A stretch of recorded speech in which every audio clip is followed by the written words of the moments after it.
परमेश्वर मुझसे नाराज नहीं पर प्रसन्न है। यह मैं तब कहता हूँ जब मैं इस वचन को जानता हूँ जो है रोमियो 8:1।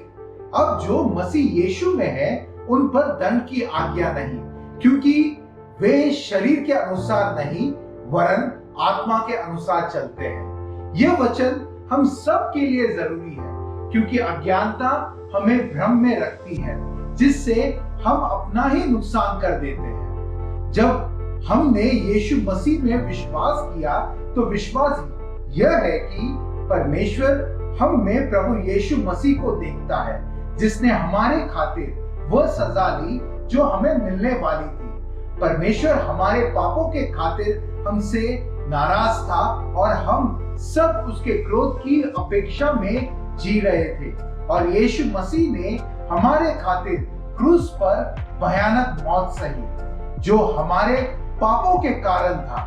जहां आज परमेश्वर हमें पापों की सजा से मुक्त देखता है, क्योंकि उसने हमारे पापों को क्षमा किया और उसने यह प्रण लिया कि मैं उनके पापों को कभी याद नहीं करूंगा। आज अगर हम यीशु मसीह में हैं, तो हमें परमेश्वर की नाराजगी नहीं पर उसकी प्रसन्नता मिलती है, जो बताता है कि हम परमेश्वर के साथ चलने वाले लोग हैं। परमेश्वर पर जब हम इस प्रकार आशा रखते हैं तो यह भी जानते हैं कि वह हमारे खिलाफ नहीं हमारे पक्ष में है, और हमारे सारे काम चाहे वे अधूरे क्यों ना हो, वह पूरे करने में हमारी उपयुक्त सहायता करता है। जब भी आप कहीं जाओ या किसी से मिले तो यह याद रखो कि मेरे साथ जो होगा वह भला होगा, क्योंकि परमेश्वर मुझसे प्रेम रखता है और मैं उसके साथ चलता हूँ, और मेरी सोच प्रभु यीशु मसीह में परमेश्वर की तरफ प्रेम, पवित्र और आदर की है।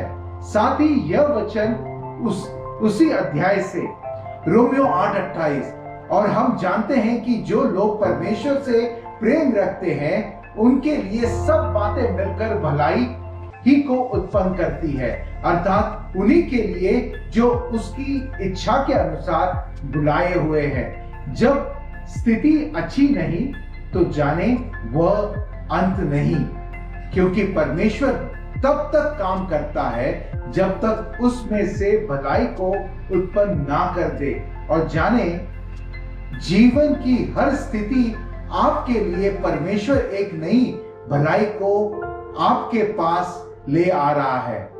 मेरी आपके लिए यही प्रार्थना है कि आपका जीवन परमेश्वर की भलाई का केंद्र बने और आप परमेश्वर की महिमा के लिए उत्तम साक्षी बनो।